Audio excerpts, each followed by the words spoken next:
airplanes. No, I'm not. can't hear them. I can't hear them. Can anyone else hear them? Here it comes. I can't hear myself speak when an aeroplane comes over my head. But Darren says it's not too bad for you. No.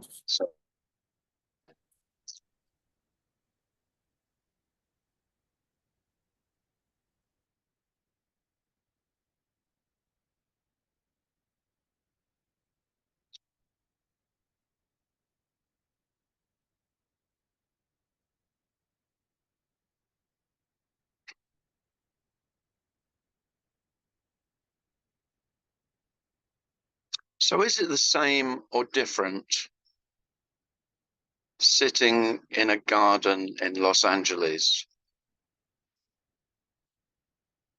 from sitting in a garden in Cambridgeshire?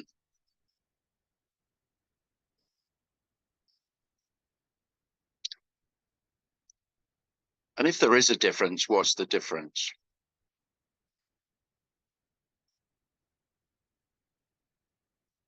It's a little bit warmer.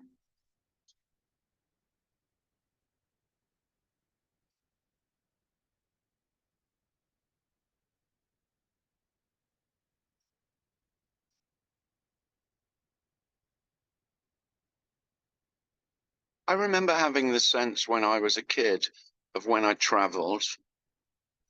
So we had friends in Leicester and in London. And we'd usually be lying in bed, I think, just before, you know, then that drowsy just before going to sleep. And there was a sense of just the same, that I hadn't traveled anywhere, that nothing had changed.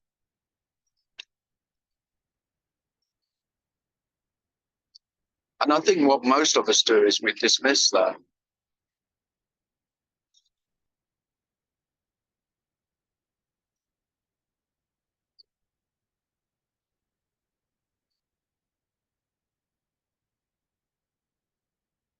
The sameness is always obvious, but it isn't anything.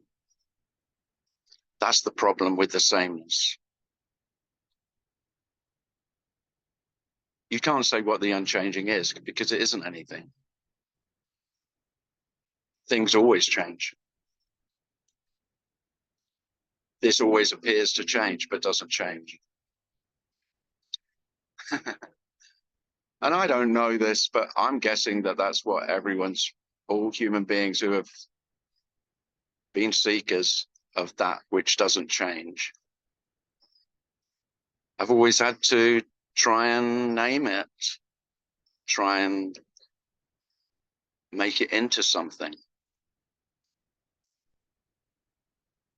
to try and find it.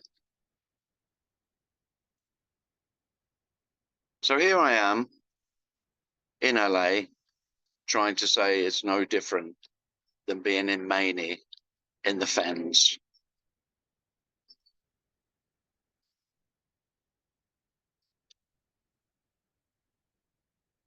And yet, of course, it's different.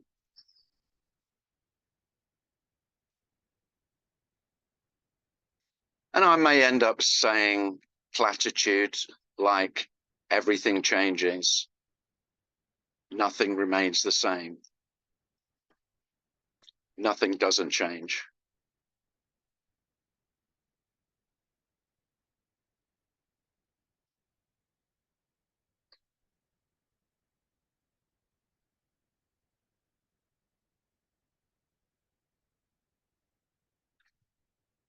And it could be that unchanging that you've been seeking. I don't know. I've no idea. But you won't find it.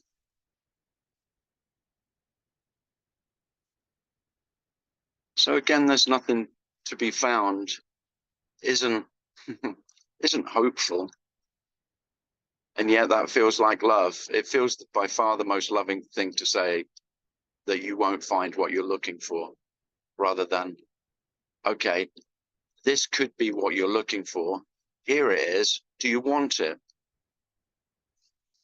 Because if I offer you something and you go, oh yeah, I like the sound of that, I'll have some of that. Well, that won't be nothing, will it? I can only offer you something. So this nothing that's on offer isn't what you want. It isn't what you've been looking for, because you can only be looking for something. There has to be something. And I take great pleasure in telling you that there's not.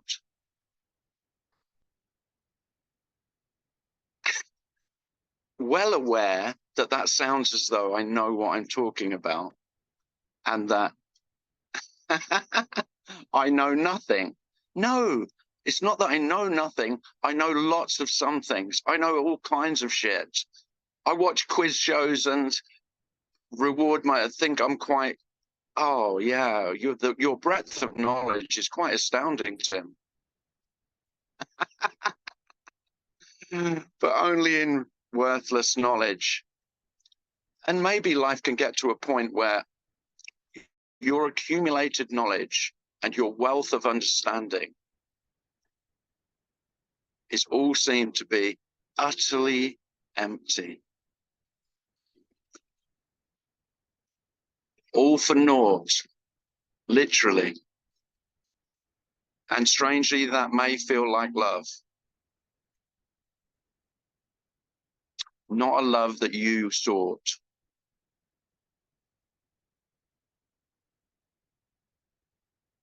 So love may turn out to be nothing.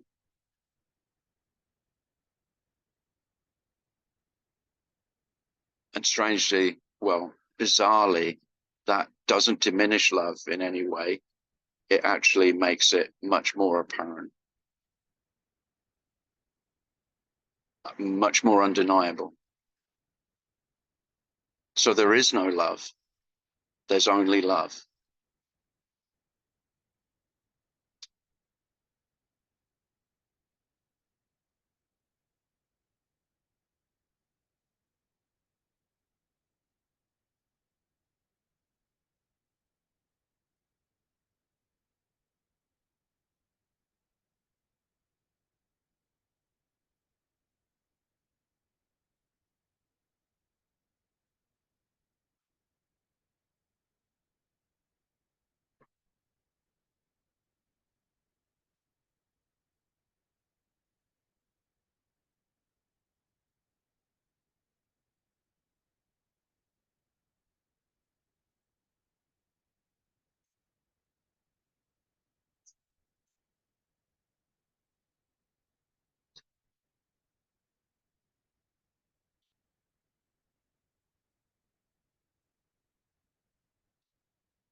If you want to ask anything, oh, Michael's got his hand up. Mhm.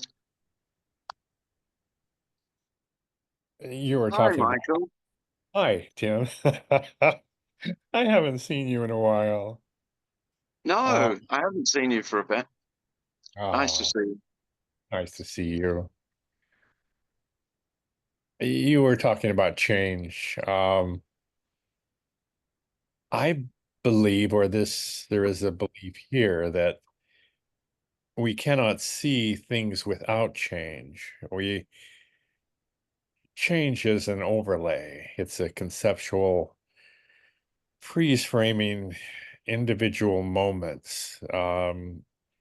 We see a cocoon as changing into a butterfly, but it really doesn't, in the sense a cocoon is a cocoon and a butterfly is a butterfly. In between those two is an infinite number of reactions that we see as change. We have to stop. what we see into individual pictures. When you talk, these ideas bubble up, and that's why I love listening to you.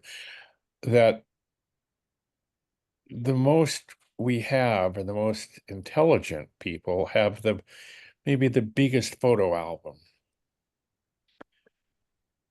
A greater number of freeze-framed images. And that's it. That's all we have is pictures of frozen that we reference, that the sense of self is nothing but this photo album of freeze-framed memories. Just labels applied to everything. I've been watching a video on recently discovered species. And the first thing they do when they discover a species is give it a name. And there's always some debate over who it should be named after, and then they finally decide what its name should be, what its real scientific name should be. They can't leave it alone as this beautiful new creature that was there all the time that they never saw. So we freeze frame it and put it in our photo album, and then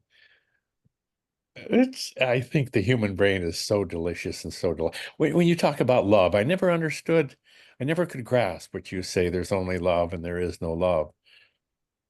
And then the last month or so, the idea that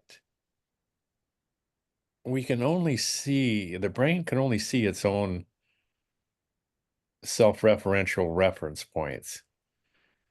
So this is the story of Michael, and he is repeating it all the time, and it's not true what he is saying. You sweetheart, you go to your room. You are an asshole as to the moon. And don't call me sweetheart. You're talking your story over and over and over again, and it's not the truth. Okay, we have different truths. If there is such a thing as truth. Michael's welcome to his story. I am my story. I can't Exactly. help it. Okay, so the love I see as love of self. The light we see is reflected light. When we love another, it's another facet of ourself that we see. It's all self. The brain's world is totally self. Who was it? Was it Barbara? I'd love to hear your impression. I don't think you would love to hear. I would. I will be quiet now and listen to other people's stories. Thanks, Darren. Thanks, Michael.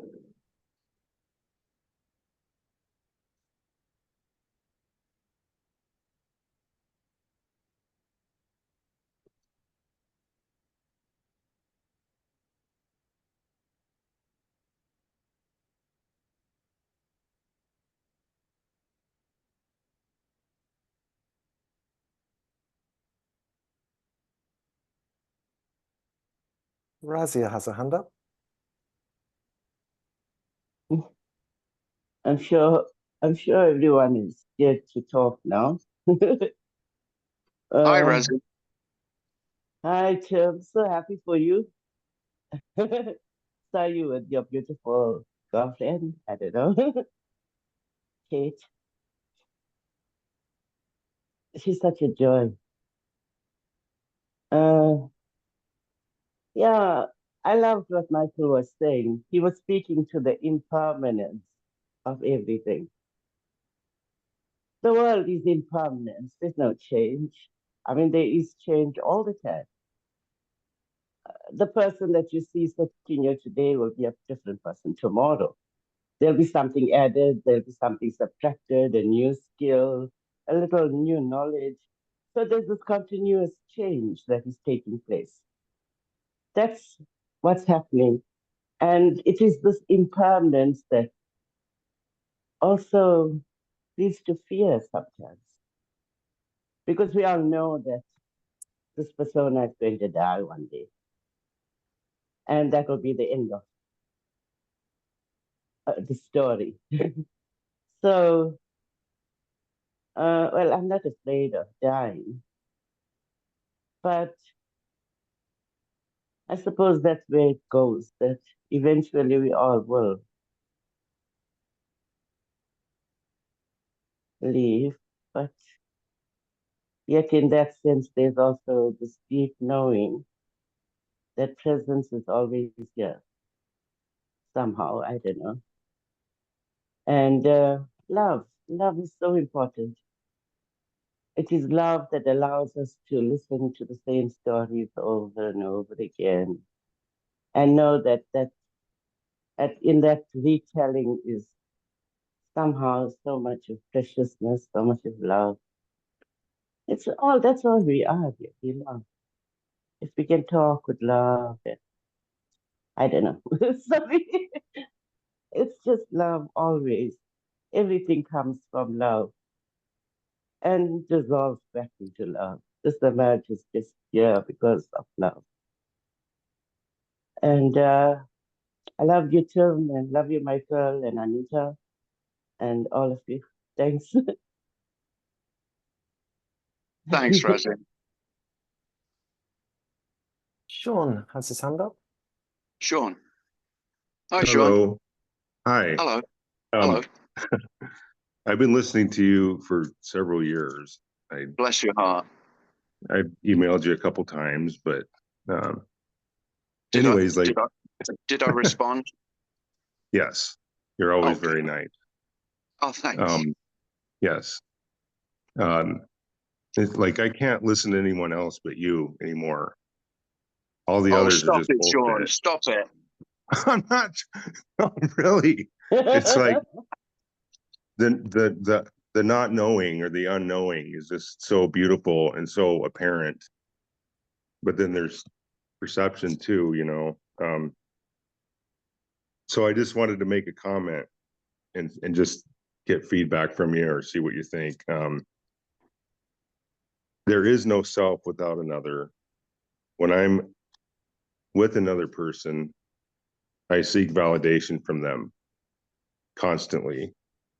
When I'm alone in nature, there's no validation needed. I don't know. I live in Alaska, so I have access to nature and solitude, and when Yeah. I go there, I guess there's a oneness feeling, but I know that that's kind of that's a thought, you know. But Yeah. I definitely feel at home in that case. When I'm around people, I don't feel at home. I feel like I need that validation, but Yeah. I guess that's something that the me is kind of working on. Well, well, no, I definitely recommend not working on that because Yeah, because that would be shit. I can no longer recommend any work to be done on you know, working on yourself. It's cliched, but it simply doesn't work. right. Well, that's a beautiful answer. It just doesn't. I mean, how much work did you do on yourself, Sean? And you know, for what? It's Exactly. It's all it's doing is making something that's not wrong in any way at all because it's non-existent. It's making something wrong that isn't wrong. Because working on yourself can only validate the not there yet, not complete, not well, whole, it can't be validated at all. I can't validate myself. They talk about that in therapy, you know, self-validation, absolutely. self-soothing.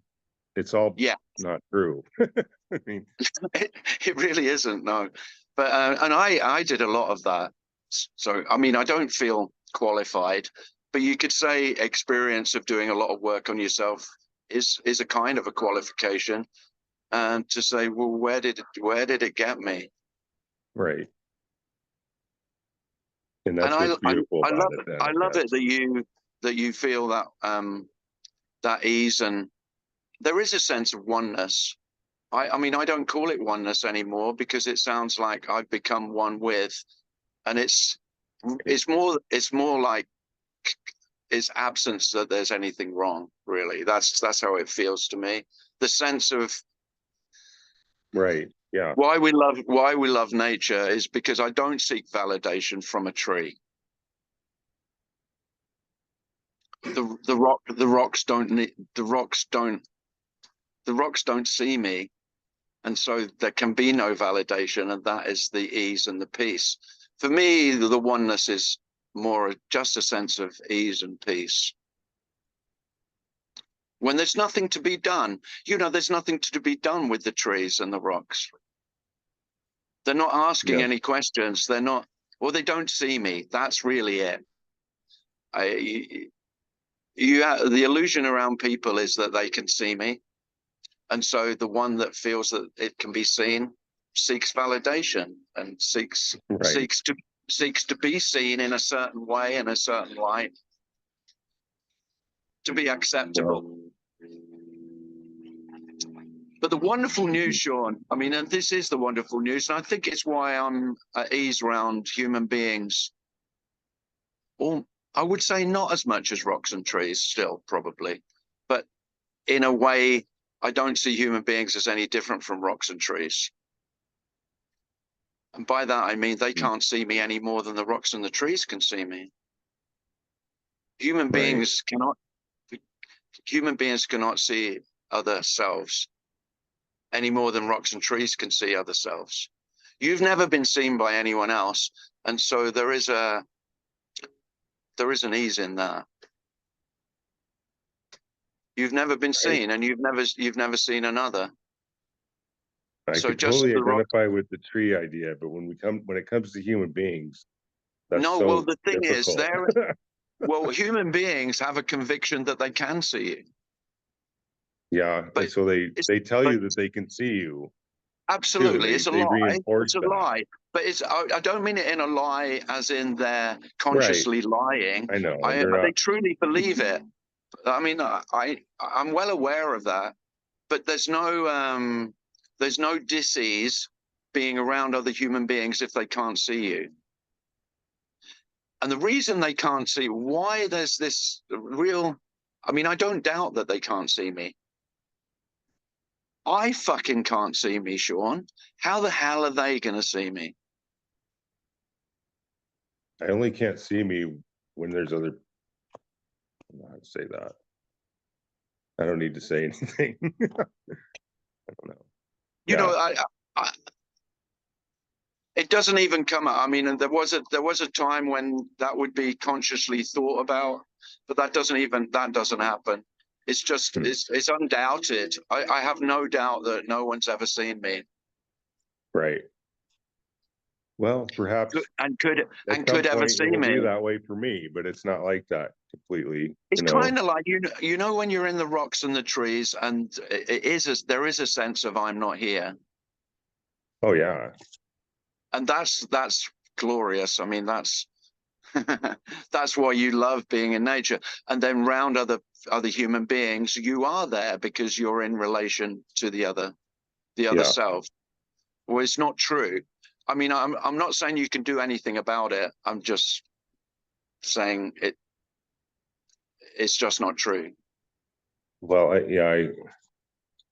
if I'm this way with nature, and human beings are nature, I don't understand. Yeah, why there's a separation?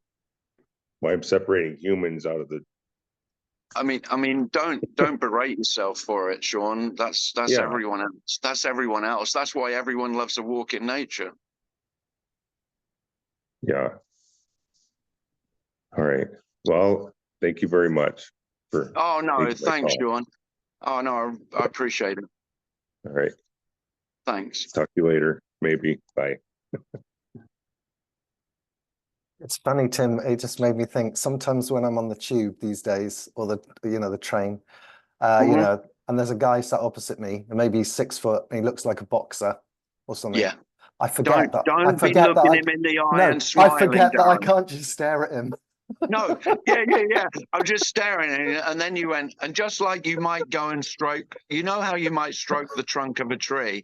Yeah. Don't go stroking his very muscular forearms. No, I know. No. So I have to remember, you can't stare at 6 foot boxers. Well, you know, staring's one thing. I thought you were going to say, and then I just put my arm around him and gave him a huge hug. Yeah, no, I didn't do that. I didn't do that. But you know, sometimes that feeling of emptiness or stillness is so palpable that Yeah. sometimes, you know, and then you just forget, oh, I can't just keep looking. I have to just Yeah, I do know. Well, I am terrible for staring. Ah. And Ah. yeah. Well, Mm. just like you'd stare. And I'm really not staring at them, you You're know, I'm not right. staring. Uh-huh. No, Yeah. I'm Yeah. just that glazed over. But if you're on the tube and the 6'4" boxer sees you gooey eyed, you know, dewy and just you tilted your head on one side and oh Yeah. yeah. I could see how it could be misconstrued. Yeah, yeah, yeah, yeah, yeah. Yeah, definitely. But you are right. I mean it can seem to happen that human beings are just seen as nature. There we Yeah. go. Yeah. Which of course human beings are as much nature as Yeah, yeah, nature. yeah. Yeah. Any other nature. There is only nature, for want of a better word. You know, Yeah. it's all everything is natural. Yeah. But you forget, but then you just forget they're going to take it really personally. Sorry, I missed that. Got an But you- aeroplane second. But then you forget they're going to take it really personally. Oh, of course. Yeah. Yeah. Yeah. I mean, it's okay to forget. Yeah. David's got his hand up. Hi, David.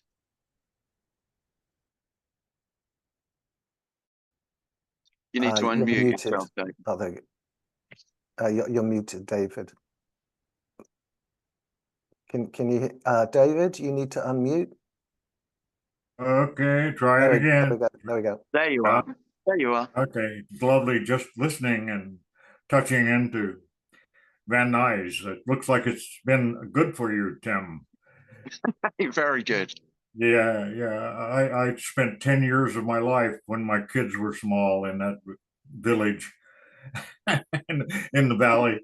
The village in the valley. Yes, a big village, though. It's a pretty big village, along with Ventura and Yeah. San Fernando and Glendale and a few other little villages. Yeah. I really loving this discourse that we're having on change, and I've never not wanted change. Change has been a beautiful part of my life. I went to 12 different schools by the time I was in the 10th grade. By the time I was in the 8th grade, actually. And then, yeah. But change occurs. If it didn't, it would be a pretty boring place to live. So change is the spice of life, and yet, as has been discussed, the question comes up about relating, and in relating, it's no question really. All is natural. Listening to a tree is the same as listening to one of you guys. You know, there's a certain relationship there, and just cherish it.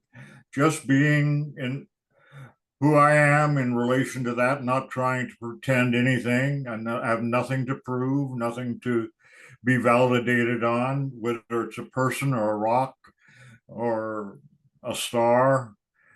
There is a relationship there, and just cherishing that without putting names on it, without calling it this or that or the other thing. There's that beauty that arises in change, and I'm so thankful for how we can come together, each one different, each one with a different background, a viewpoint, and share the beauty that's there for us in the moment. It won't be the same the next moment, nor the last, but it's that beauty that we have right now that is the most beautiful reality, and that's love. There is no love, but that's love. Thank you, Tim. Oh, thank you, David.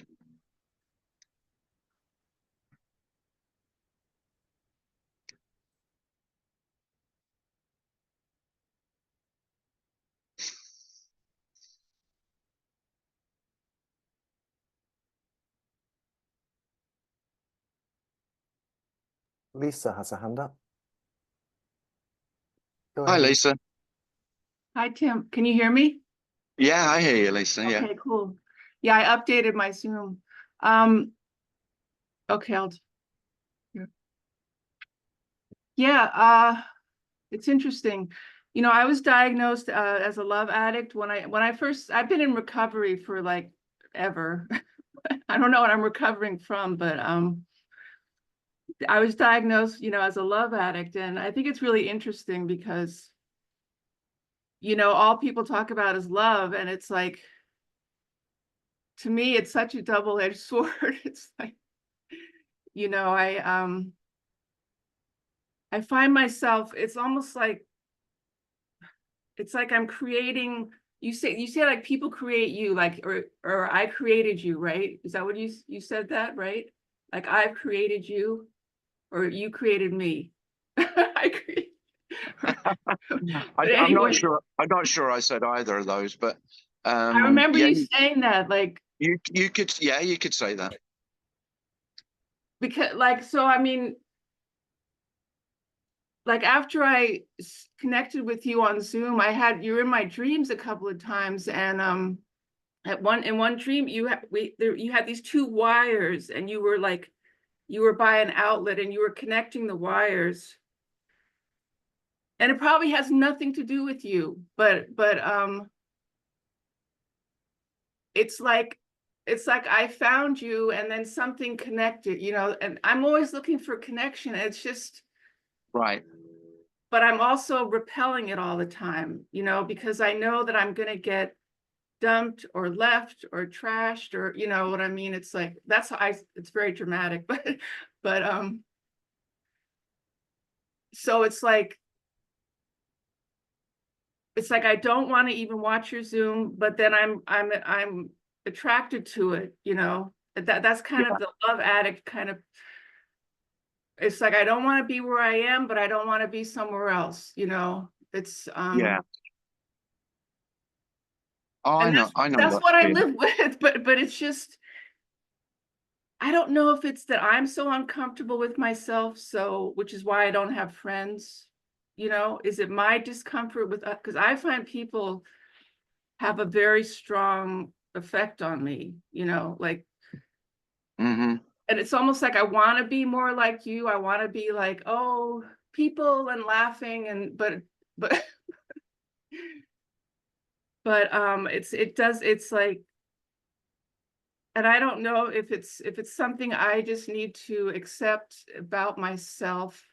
I know you don't like the word self, but like that people, it's like he was saying, you know, it's not, I just feel like I make people nervous. And is that like I noticed you never use the word ego. You never say the word ego, like, which is very, you know, it's a very in word, I know. But Well, I mean, when I use the word self, I could substitute the word ego. yeah. I guess I just feel, it's like I react strongly to, it's like when I see people in relationships, I get jealous, you know, or Yeah. it's like I want what they have. Mm-hmm. But I'm making it all up. I don't know what they have. But in my mind, they have something I don't have. Mm-hmm. And Well, so I don't know if that's a deep rooted well, the thing about psychosis. when I'm referring to love, I'm really not talking about something at all. I'm not talking about something. So I need another word. I shouldn't use the word love. I've said that lots of times, and I really mean it. If there was another word, a more appropriate word, then I'd use it, because I'm not talking about anything that you could be addicted to. because I'm not talking about a relationship. I'm talking about the absence of relationship. I'm really talking about the impossibility of relationship. I mean, absolutely, there are no relationships. There are seeming relationships between human beings and between animals and human beings and places and human beings. Now they do seem to exist. They're seeming relationships, but that's not the love that I'm speaking of. I'm not talking about love for another human being. Yeah. Okay. That is love. That's what we normally refer to. And of course, that can be very addictive. But really, you're only addicted to the fantasy of what love could be like, what relationship could be. And if you still have the fantasy that this could be other than it is, which I totally I mean, do. addiction is only, well, this isn't good enough. It would be better if my life was more like hers, or my relationships were more like his, or my character was more like hers. It's all, and again, I don't want to sound like I never envy anyone, or there couldn't be jealousy. All of that is utterly natural, but it's equally all empty. You know, there aren't any feelings that are wrong, Lisa. You know, so you described to me how you would like to be more like me. Well, I doubt it. You know, because you can't know. I mean, you can't know how it is, and no one does. Yeah. This is the love that I'm speaking of. No one in the history of humanity has ever known how it is to be another. There is no other. There absolutely is no other. There just is how it is. And whether you say it's how it is for me, or you just say how it is just how it is. Yeah. I just think then, right, there would be no reason to be with somebody else then. Do you know what I'm at to the point where I'm at, because I just feel like Right. when I'm with somebody else, it's like, ah. Yeah. And I mean, Lisa, you're not alone in that. I mean, that is how it is for a lot of us. But you might meet a human being and think, well, I like hanging out with them. I mean, not all the time. They piss me off some of the time. I mean, I don't think there's going to be perfect relationships between human beings. There's always going to be something that is really annoying about another human being to the human being you call yourself. It's totally natural. I mean, the tiniest thing it's not the perfect relationship, because just leaving the top off the toothpaste is enough to finish us. Yeah, I thought some things I mean, she was wonderful, but you know that every morning I just see that toothpaste. I go, fucking hell, I can't live with her. Yes, but the love addict will keep going back to that. But no, but there's one more thing is, you know, when I met my daughter's father, I knew I was going to have his child, and I was very intuitive, and it really made him uncomfortable, because it's almost like I knew you know, and he ran for me but the point is that this is my saying. He made me doubt myself, you know. He made me doubt myself, because I was very clear about something. So maybe that's what it is. It's like I get very insecure with people that aren't sure of themselves, right? And so then so whatever that is, I don't know, but it's my ego, you know, I don't know. But the point is that I've been recovering from that, what it's felt like a mistake. He made it like it was a mistake, you know? Right. Like you made a big mistake. And so it really almost like scarred me. And so, you know, I try to understand like why these things happen. And then I just go back to, well, it's just because God wants me to reach out to him, or not him, but you know, but Well, it didn't happen for any reason, Lisa, and it wasn't a mistake. There are no mistakes. okay. No, it's okay. I just, you know, I guess I want to have a different word than love because, you know, Yeah. I just feel like I've I get tried to that. love people, I've loved people, and they reject me. You know, it's just,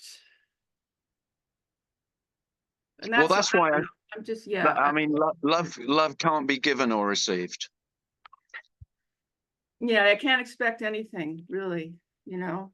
I can't, but it just Well, makes me not want to do anything either, you know. yeah, it can feel like that for sure. Anyway, I'll shut up, but Oh, it's all right, Lisa. It's lovely thanks for to hear from listening. you. Okay. Oh, you're welcome. Thanks, Lisa. Yeah.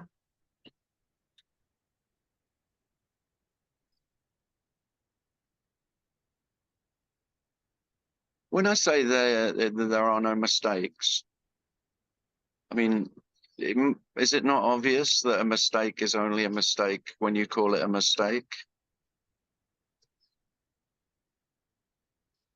And what you call a mistake, someone else will be called genius or beautiful.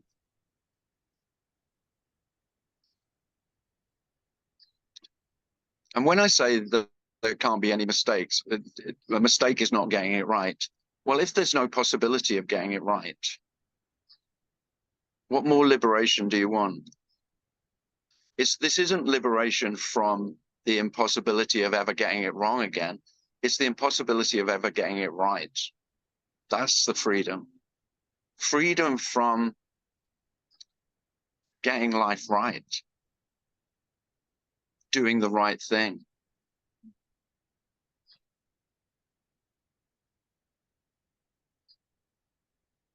Get 10 of you together in a room and ask people, was that the right thing? And you'll get 10 different variations on how big a mistake it was or how good it was.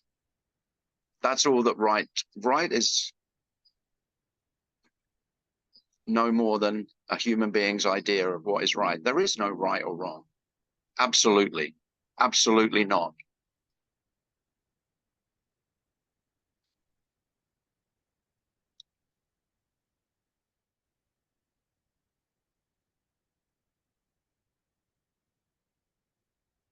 We've made all that shit up and think it's important. Self is the only arbiter of righteousness.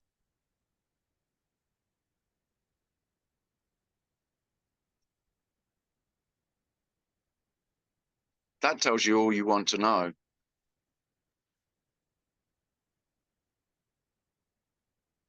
And it's so grand that someone would say life is getting it wrong. This is wrong, this is right. Yeah.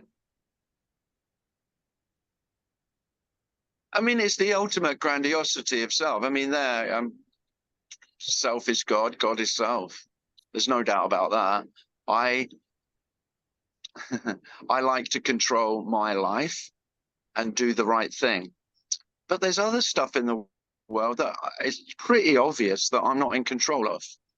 So I need someone else to be in control of that shit and for that to be the right, to make that right. And so I imagine an almighty self.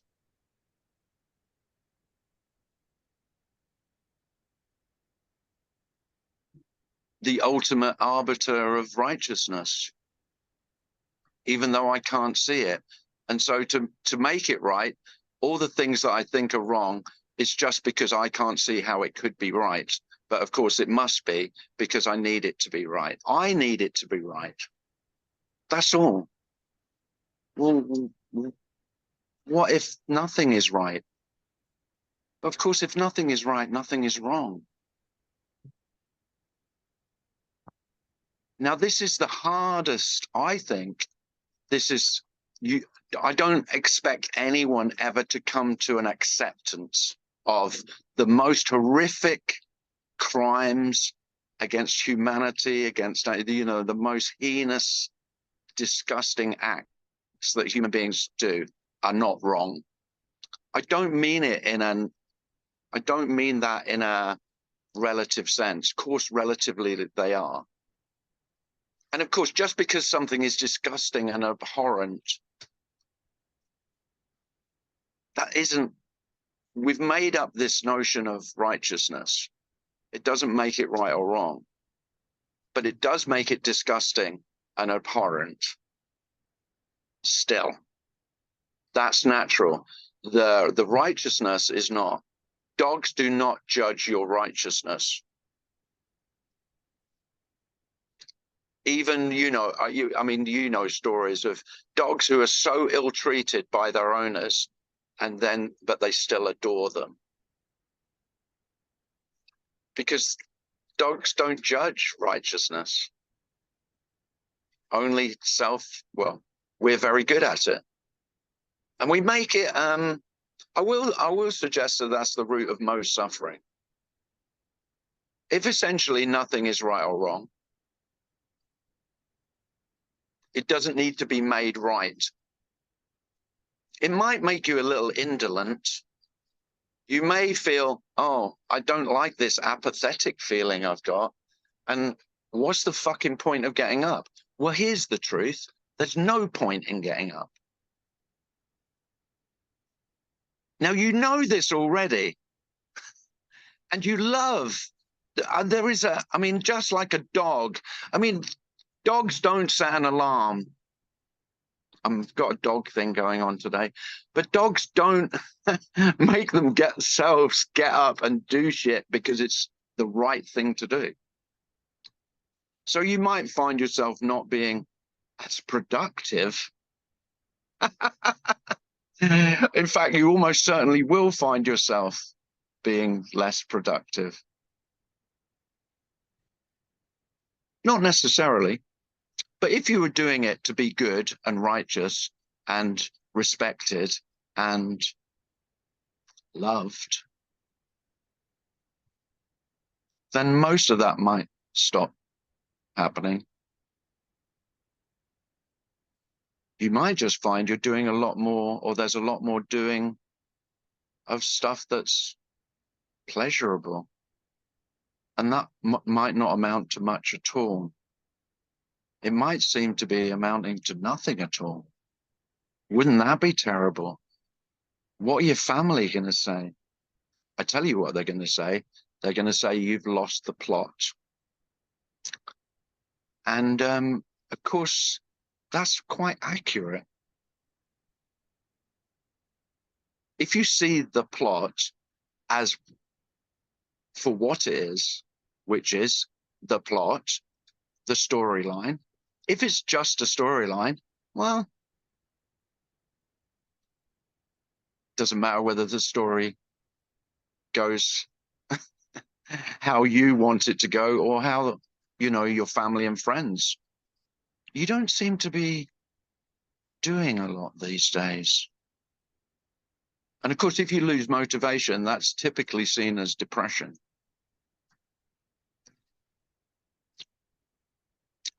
But it might be peace.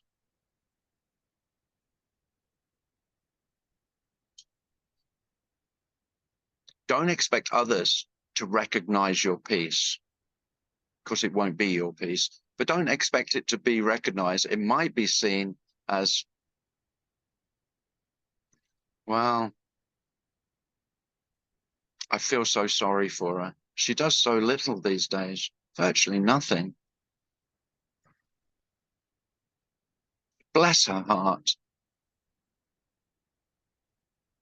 She used to be so productive. She's got a lot of talent as well. She had, all that ability going to waste.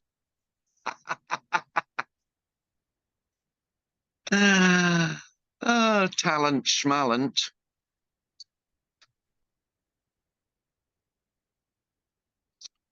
So there's nothing to go to waste. You are not wasting your God-given talents by just going, I'm not going to be doing that. I don't think I'm doing that anymore.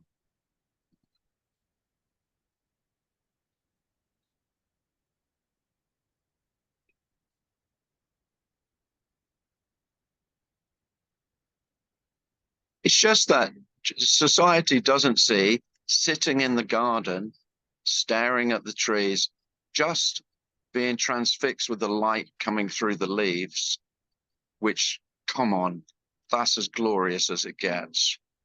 There is nothing. I'd challenge, it could just be me, but I would challenge anything to be more satisfying, more delightful, more glorious than the light. Of course, I'm sitting in the fucking sun. It's easy for me to say. In the clouds in the UK, it's not so easy. But the light coming through the trees, I mean, why not die now? The light coming through the trees. It's not going to get any better.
I was just thinking, Tim, when you were talking about abhorrent and, something or events that happen that are really terrible, or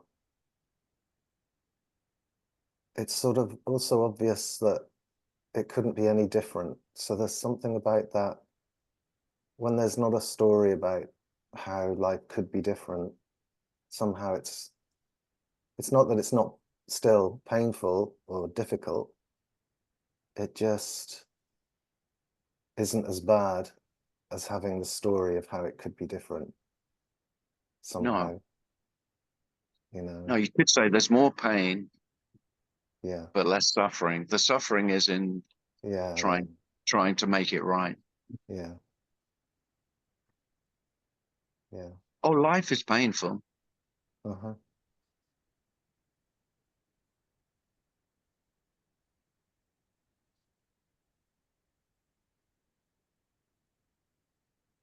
It's funny that we really collude together, selves collude together to say that pain is wrong, sorrow is wrong, grief is wrong. Of course it isn't. It's totally natural. There's nothing wrong with feeling. Self is afraid of feeling, whereas feelings are nothing to fear, including fear. And of course, self is most afraid of fear. Well, fear's fine. Fear's nothing to fear. Fear's quite, I mean, it's delicious, actually. I mean, fear is like so alive.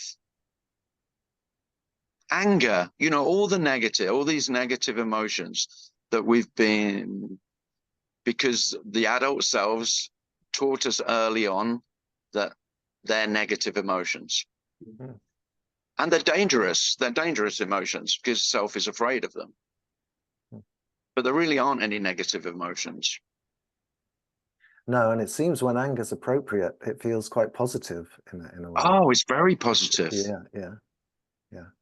Well, you can't get anything more positive. It's like, it's bodily assertion, isn't it? It's just, Mhm. wow, it's Mhm. volcanic. Mm. But I think when it's appropriate, it doesn't have that feeling of there can be a sort of, it seems to, when it happens now, it seems to just somehow be appropriate. I don't know what I mean by that, but not, and very short, and yeah, more positive and less, I don't know. Yeah. You know what I'm saying? I think you know what I mean. But it can't be different, and it can't be the same. Mm. Yeah. It can't. No. So whatever you're expecting it to be, it's not that. Mm. Mhm. Well, the thing that's, I mean, self really doesn't like anger particularly because anger's explosive. Well, Mm. you know, it's literally, where the fuck did that come from? And self doesn't like not feeling in control. There we go. That's in it. In a nutshell, there's why self is afraid of anger, because, well, I didn't see that coming. I didn't feel that I had any say over it. And look, it just shows me to be a terrible, terrible human being. Look, I've upset so many other people. They were afraid because I became a monster. Mm.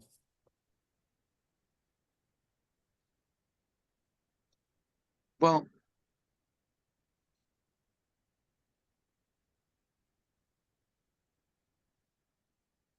yeah, they might. Yeah, the other human beings might be afraid if you get angry. So what?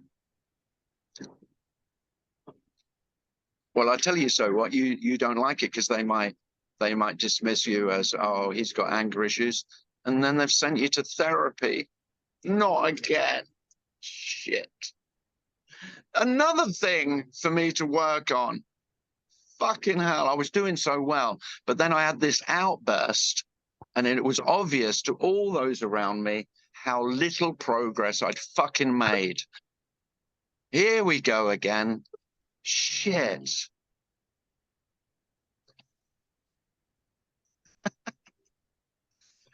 So I'd just like to tell you, there is no progress. Isn't that wonderful? Just a myth, a complete and utter myth. This does not progress. Neither does it decline. It doesn't even fucking remain.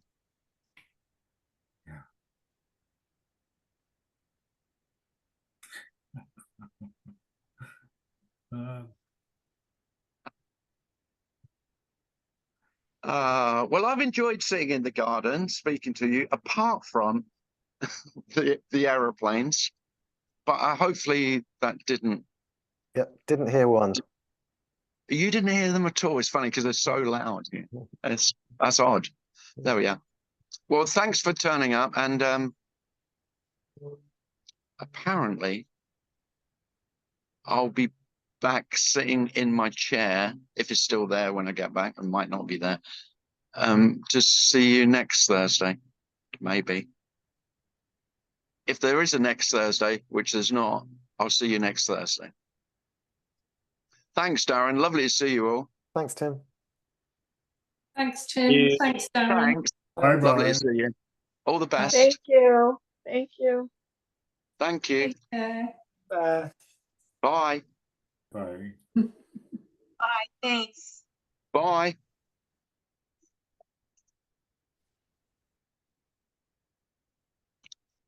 See you all. Bye. Oh, actually, let me just Cheers, Darren. let me just stop the recording. Okay.